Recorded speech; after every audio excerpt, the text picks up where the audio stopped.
Hello everyone, welcome to my channel Tanuja by studies. और हम कर रहे हैं क्या, नीट 2024 का पूरा सिलेबस कर रहे हैं, जिसमें हम ऑलरेडी क्लास 12th का फर्स्ट चैप्टर कंप्लीट कर चुके हैं। Now we are starting the chapter 2 which is what, sexual reproduction in flowering plants. तो फटाफट से अब इसको स्टार्ट करते हैं और डिटेल में सॉल्व करते हैं। See, chapter 1 is already completed और चैप्टर 1 का मैंने ऑनलाइन कल यस्टरडे यानी कि on every Sunday I have taken the online test.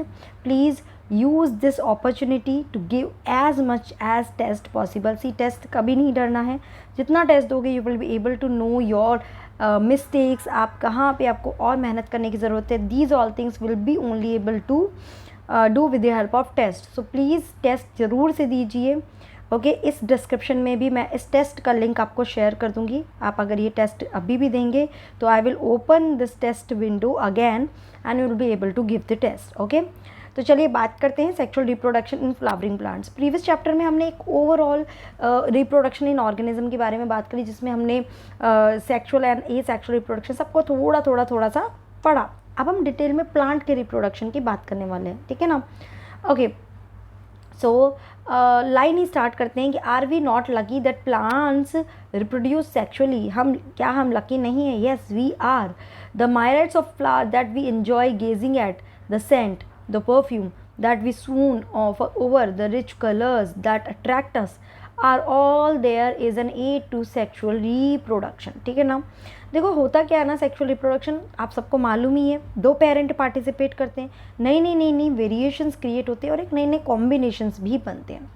तो हर चीज़ नया आना, it's because of only sexual reproduction. Flower do not exist only for us to be use for our own selfishness. All flowering plants show sexual reproduction. A look at the diversity of structure of inflorescence, flowers and floral parts shows an amazing range of adaptation to ensure formation of end product of sexual reproduction, the fruit and seeds. इन सब कुछ detail में हम study करने वाले हैं। In this chapter, let us understand the morphology, structure and process of sexual reproduction in flowering plants. सबसे पहले morphology को पढ़ेंगे। ओके, तो मैं पहले थोड़ा सा एक फ्लावर की बात करती हूँ। See, this is the flower. Okay, अगर हम फ्लावर की बात करें तो मैं यहाँ पे इसको भी थोड़ा सा और बताना चाहूँगी। ये क्या होता है, जिस भी एक स्टेम के थ्रू ये फ्लावर, जैसे मान लो ये फ्लावर है, तो ये जो स्टेम है ना, इसकी बात कर रही हूँ, उसको हम बोलते हैं दिस इज़ कॉल्ड पेडिसल। ठीक है, फिर एक स्वेलन एरिया होता है जिसको हम बोलते हैं थैलेमस, एंड उसके बाद स्टार्ट होता है ये सब। तो पहले आते हैं सेपल अगर बहुत सारे कंबाइंड होते हैं तो उसको हम बोलते हैं कैलिक्स। ओके, फिर आ जाते हैं ये जो बहुत ही कलरफुल पार्ट होते हैं, तो it is not, yes it is shown here, it is petal. But petal को हम दूसरा नाम क्या बोलते हैं, जब ये बहुत सारी पेटल कंबाइंड होके, इसको हम बोलते हैं कोरोला। ठीक है, ओके। उसके बाद दो और व्रोल्स होते हैं, ये सब क्या है, फ्लोरल व्रोल्स। मैं यहाँ पे लिख देती हूँ, इन सबको हम क्या बोलते हैं, फ्लोरल व्रोल्स। ओके, तो सबसे आउटर साइड में है आपका सेपल, फिर इनर साइड में आ गया पेटल, फिर उसके इनर साइड में आ गया आपका मेल रिप्रोडक्टिव ऑर्गन। ठीक है, तो यहाँ पे मैं रिप्रोडक्टिव की बात करें तो मेल रिप्रोडक्टिव ऑर्गन, इसको हम मेल गाइनोसियम भी मेल एंड्रोशियम बोलते हैं। ठीक है, एंड्रोशियम। और अगर फीमेल में होता है तो हम इसको क्या बोलते हैं, गाइनोशियम। ठीक है, एंड्रोशियम जो है, इसमें जो मेल पार्ट है उसको हम क्या बोलते हैं, दिस इज कॉल्ड स्टेमन। नाउ स्टेमन में दो पार्ट होते हैं, एक होता है एंथर और दूसरा होता है फिलामेंट। तो यहाँ पे देख लेते हैं ये एंथर और फिलामेंट किधर है। ओके, सो देखिए ये पूरे जो जितने भी ये दिखा रखे आपको green, they all are filament stamen, जिसमें ये पार्ट होता है दिस इज एंथर, और फिर long stalk like structure is called filament. Clear है? ठीक है, बिकॉज अभी हम मेल रिप्रोडक्टिव पार्ट ही देख रहे हैं तो उस पर ज़्यादा फोकस करेंगे। फीमेल में सिर्फ बता देती हूँ, इसको हम गाइनोसियम, इसमें फीमेल पार्ट को हम बोलते हैं कार्पल, या फिर हम एक और नाम बोलते हैं दिस इज कॉल्ड पिस्टल। ठीक है ना, जिसकी अगर स्ट्रक्चर देखें तो कुछ इस तरह की होती है, it is like this. Okay, जिसमें ये होता है this is stigma. Okay, this long tube like structure is style and this swollen part is ovary, जिसके अंदर ओव्यूल्स प्रेजेंट होते हैं। ये एक्चुअली ओवरी ही आपके फ्रूट का फॉर्मेशन करती है। क्लियर है? तो यहाँ पे भी आपको दिया है, देखो ये दिस इज स्टिग्मा, फिर long tube like structure, style, and last में दिस इज ओवरी, है ना, दिस इज, अच्छा यहाँ मेंशन है, ठीक है, this is ovary, okay, this is ovary, clear है? ओके, तो चलिए अब इसको थोड़ा सा और देख लेते हैं लैंग्वेज में क्या दिया हुआ है। He may have had an intimate relationship with flowers since time immemorial. Okay, immemorial. Sorry. Flowers are object of aesthetic, ornament, social, religious, cultural value. सब जगह में यूज़ किए जाते हैं. They have always been used as a symbol for conveying important human feeling. हमारी feelings हमें emotions दिखाने के लिए flowers का यूज़ किया जाता है, ठीक है, love, affection, happiness, grief, mourning. Okay. सो लिस्ट एटलीस्ट 5 फ्लावर। ओके, चलो इस पे बात नहीं करते हैं, आगे बात करते हैं।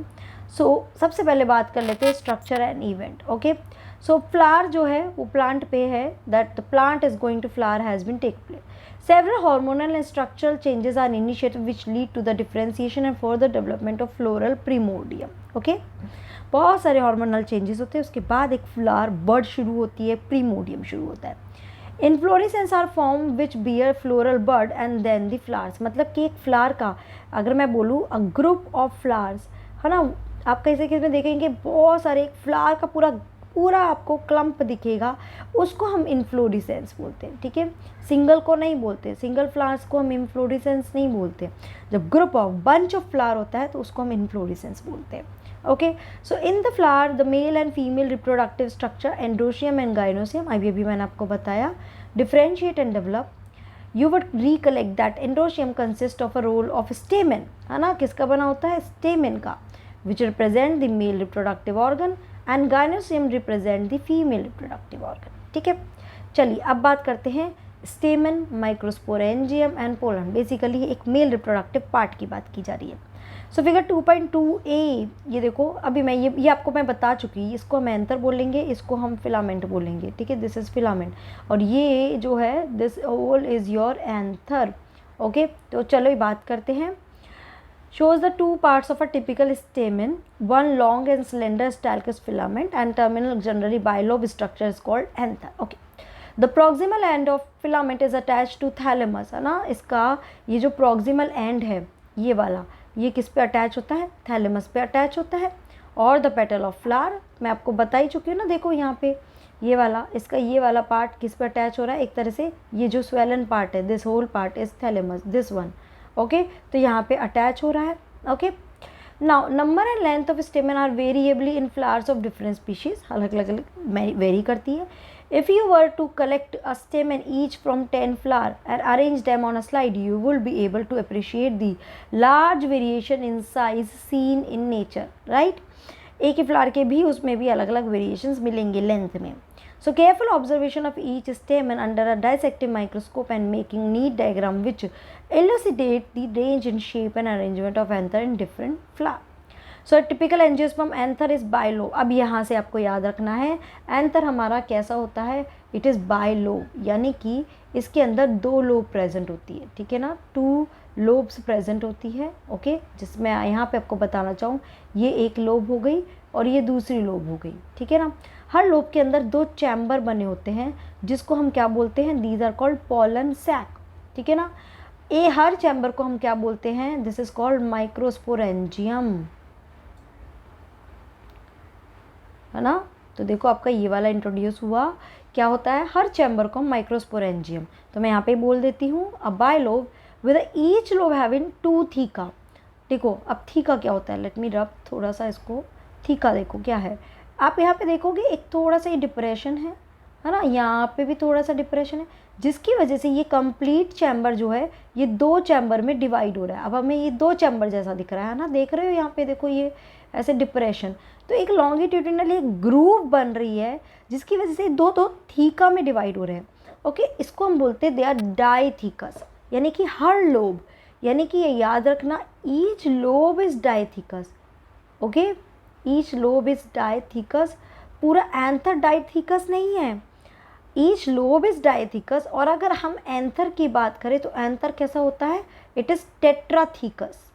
ये क्वेश्चन में आया हुआ है इसलिए मैं आपको क्लियर कर रही हूँ, याद रखना, it is tetrathecous, lobe is dithecous. Okay, Often a longitudinal groove run lengthwise separating the theca. Let us understand the various type of tissue and their organization in transverse section of an anther. अब anther में कौन कौन से tissues present होते हैं?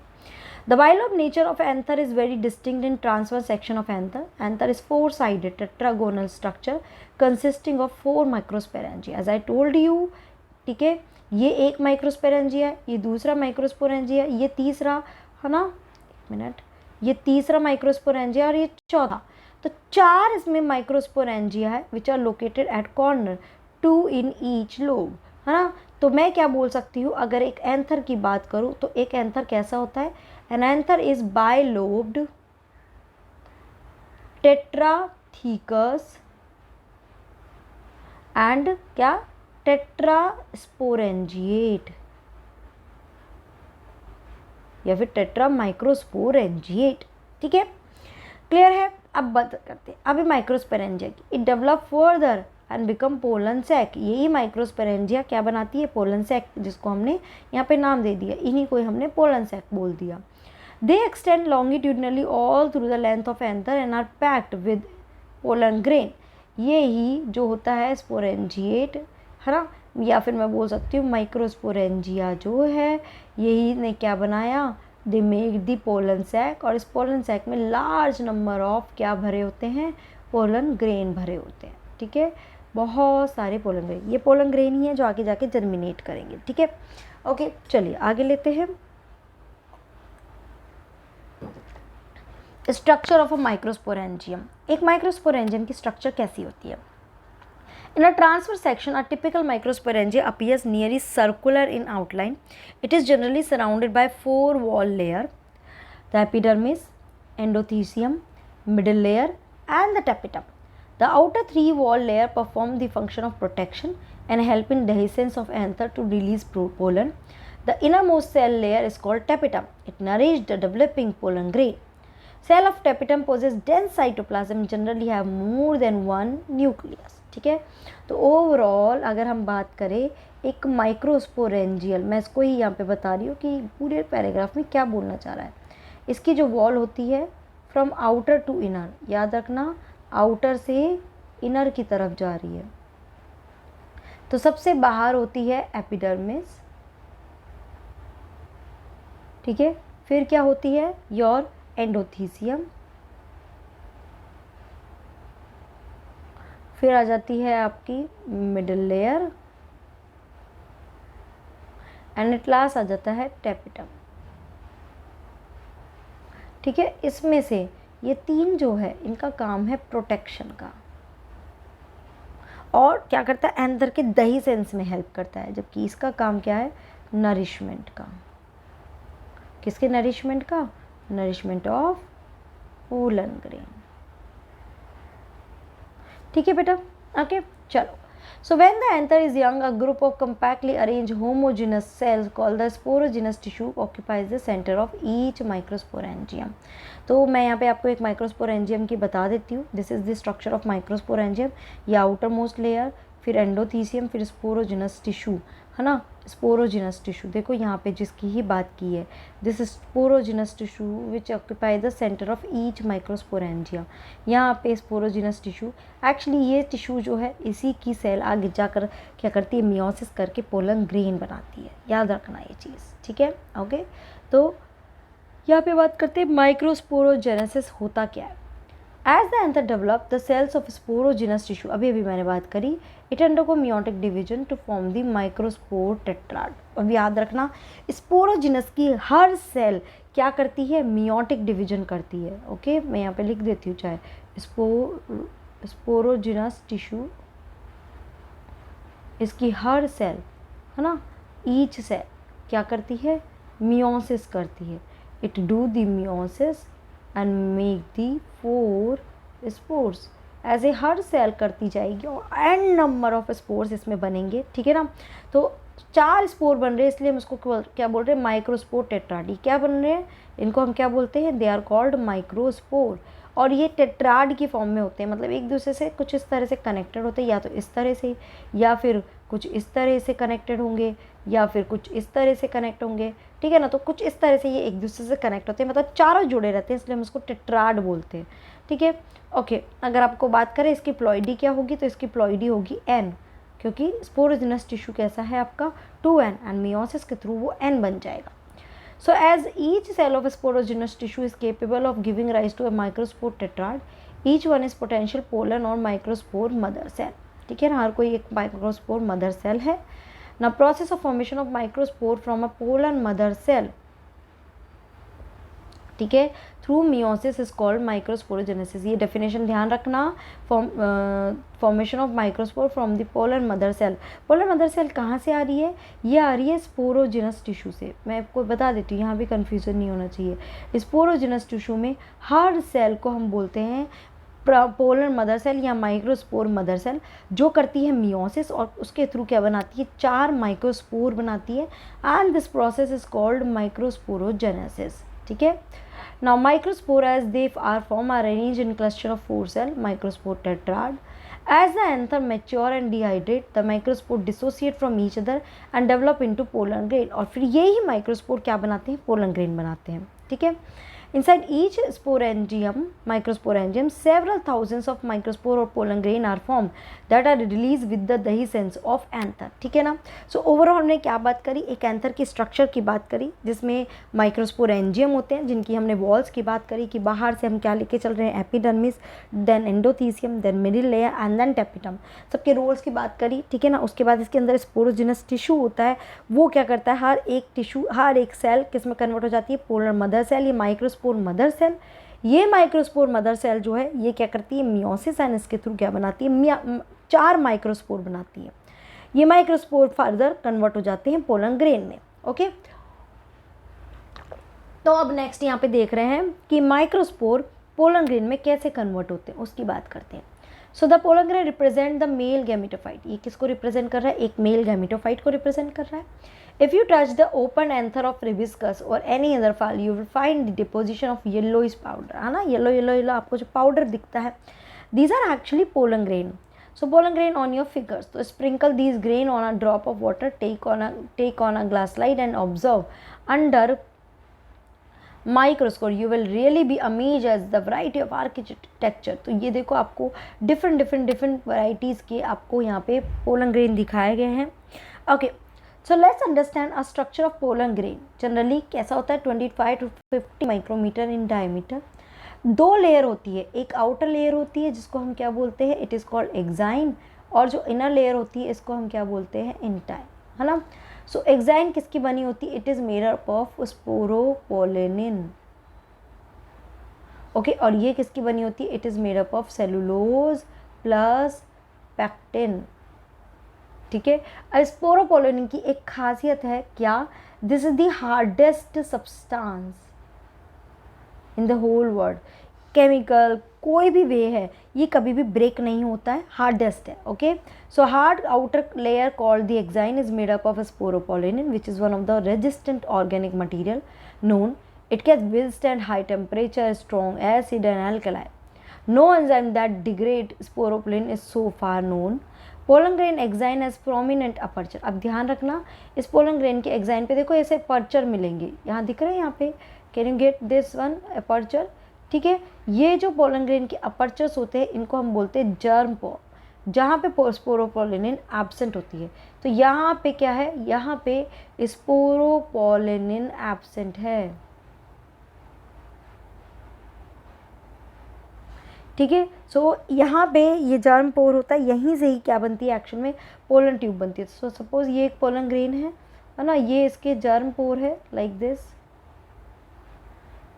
तो अब यहाँ से ही क्या बनेगी, एक पोलन ट्यूब अराइज होगी, okay. So this is responsible action में पोलन ट्यूब के फॉर्मेशन के लिए, और ये जर्म पोर की वजह से ही पोलन ट्यूब आगे निकल पाता है। So pollen grain are well preserve as fossils because of the presence of sporopollenin. इसकी वजह से pollen grain as a fossils भी रहता है, बहुत लॉन्ग ईयर्स तक वो सर्वाइव करता है। The exine exhibit a fascinating era of pattern and design, okay. Now the inner wall of pollen grain is called intine. This is thin continuous layer made up of cellulose and pectin. The cytoplasm of pollen grain is surrounded by plasma membrane. When the pollen grain is mature, it contains 2 cells, अब इस pollen grain में मैच्योरेंस हुआ और इसमें 2 cell हुई, तो ठीक है, अभी तो देखिए न्यूक्लियस है, वैक्यूल है, अब थोड़ा और ग्रोथ हुआ, ओके। और यहाँ पे एसिमेट्रिक डिवीजन होने की वजह से 2 तरह की सेल बन जाती है, एक हो जाती है वेजिटेटिव सेल, एक हो जाती है जनरेटिव सेल, ठीक है। क्या हुआ है यहाँ पर, डिवीजन हुआ है, अनइक्वल डिवीजन हुआ है, जिसकी वजह से एक वेजिटेटिव सेल है ना, एक वेजिटेटिव सेल और एक generative cell. The vegetative cell is larger and abundant food reserve and large irregularly shape nucleus. देखो इस पे क्वेश्चन बनता है, याद रखना, वेजिटेटिव सेल जो है लार्ज होती है, इसमें इरेगुलर न्यूक्लियस होता है, लार्ज साइटोप्लाज्म होता है, ओके, और फूड रिजर्व भी बहुत ज़्यादा होता है। The generative cell is small and float in cytoplasm of of the vegetative cell, okay. Now it is a spindle shape with a dense cytoplasm and a nucleus. In over 60% of angiosperm, pollen grain are shed at 2 cell stage. In remaining species, the generative cell divide mitotically to give rise to 2 male gametes before pollen grain are shed at 3 cell stage. इसका मतलब क्या कहना चाह रहा है, देखो यहाँ पे 2 सेल बन गए, तो ये कैसा है, 2 सेल स्टेज है, ओके, ठीक है। और ये जनरली कम से कम 60% जो एंजियोस्पर्म होते हैं उनमें ये 2 सेल्ड स्टेज में ही पोलन ग्रेन रिलीज होते हैं, ठीक है ना। बाकी के 40% में ये 3 सेल्ड स्टेज में रिलीज होते हैं। अब 3 सेल्ड स्टेज का मतलब है ये जो जनरेटिव है, वेजिटेटिव सेल तो है ही, है ना, उसके अलावा ये जो जनरेटिव सेल है, ये जनरेटिव सेल GNERATI, ये जनरेटिव सेल क्या करती है, ये करती है माइटोसिस और इसके थ्रू 2 और चीज़ें बनाती है जिसको हम बोलते हैं एक्चुअल में मेल गैमीट, ठीक है। So this is responsible for male gamete. तो यानी कि एक तरह से अगर हम सेल काउंट करें तो कितनी हो गई, 1 सेल, 2 है, 2 सेल और एक ये 3 सेल, यानी कि 3 सेल्ड स्टेज में इसी फॉर्म में अगर रिलीज हो रहा है जिसमें जनरेटिव सेल नहीं है, अब मेल गैमीट प्रेजेंट है 2, तो this is called 3 sailed stage, है ना, ठीक है। So pollen grain of many species, तो ध्यान समझ में आया, पोलन ग्रेन में ध्यान रखने वाली क्या बात है, ये एक क्वेश्चन यहाँ बनता है, एक क्वेश्चन यहाँ पे बनता है, ओके, और फिर यहाँ पे क्वेश्चन बन जाते हैं, ओके, ठीक है। So pollen grain of many species cause severe allergy. अब जरूरी नहीं पोलन ग्रेन है अच्छा ही है, इसके दोनों एस्पेक्ट है, ये एलर्जी भी कॉज करता है और ये बेनिफिशियल भी है। So it caused severe energy and bronchial affliction in some people, often leading to chronic respiratory disorder like asthma, bronchitis. तो इसकी वजह से अस्थमा ब्रोंकाइटिस भी हो सकता है, क्योंकि कुछ पर्सन जो इसके लिए एलर्जिक है उनमें ये प्रॉब्लम कॉज हो सकती है। It may be mention that parthenium ये क्या है, it is a carrot grass, ठीक है। सो ये कैरेट ग्रास है that came into India as a contaminant with important wheat. भाई जब वीट का ट्रांसपोर्टेशन हो रहा था तो वहाँ पे बाय मिस्टेक ये पार्थेनियम भी इंडिया में आ गया था ना। ये इतना फास्ट ग्रोथ करता है कि ये बन गया यूबिक्विटस, मतलब सब जगह फैल गया, and cause the polar energy. इसकी जो पोलन ग्रेन है वो पोलर एनर्जी कॉज करते हैं। सो पोलन ग्रेन, अब आगे बात करते हैं, they are rich in nutrient. Pollen grain बहुत ज़्यादा इसमें रिच होता है nutrient. It has become a fashion in recent year to use pollen tablet as a food supplement. In Western countries, a large number of pollen products in the form of tablet syrup are available in market. Pollen consumption has been claimed to increase the performance of athletes and race horses. ठीक है ना, इसमें होता है nutrient, okay, tablet syrup की form में लिए जाते हैं।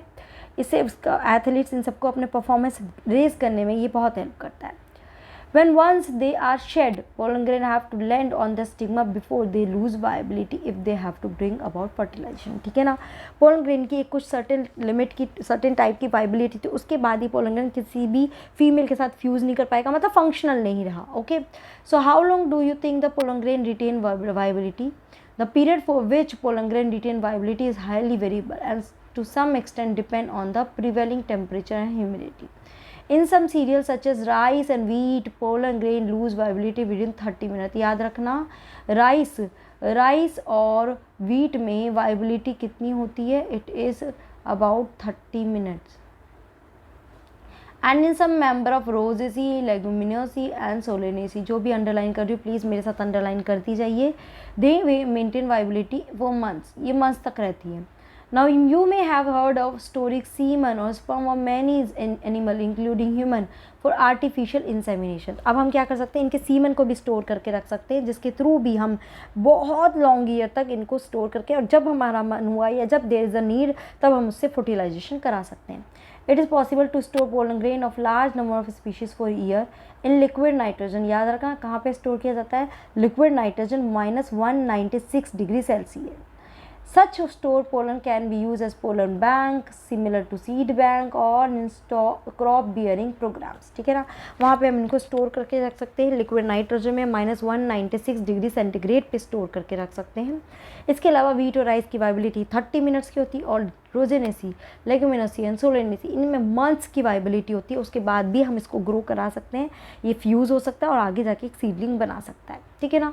सो ये तो हमने बात करी एक मेन रिप्रोडक्टिव सिस्टम की, उसमें हमने सारी पॉइंट्स की कवर कर ली है. ओके, इसका डीपीपी मैं टेलीग्राम में शेयर कर दूंगी. Please hand to hand question solve करते रहिए. नेक्स्ट क्लास में हम बात करेंगे एक फीमेल रिप्रोडक्टिव सिस्टम की कि उसकी क्या क्या कैरेक्टरिस्टिक्स होती है. आई थिंक यहाँ तक अभी आपको क्लियर हुआ होगा. कोई डाउट आता है please post your query in the comment box या फिर टेलीग्राम चैनल पे मुझे बताइए. जिसने भी अभी तक मेरा नीट 2024 का टेलीग्राम चैनल ज्वाइन नहीं किया, you can join. I will share the link in the description box. उसके लिए पहले आपको एक गूगल फॉर्म भरना पड़ेगा, तभी आप उस चैनल को ज्वाइन कर पाएंगे. ठीक है. Okay, so till then take care, bye bye, keep doing study, have a positive mindset. Okay.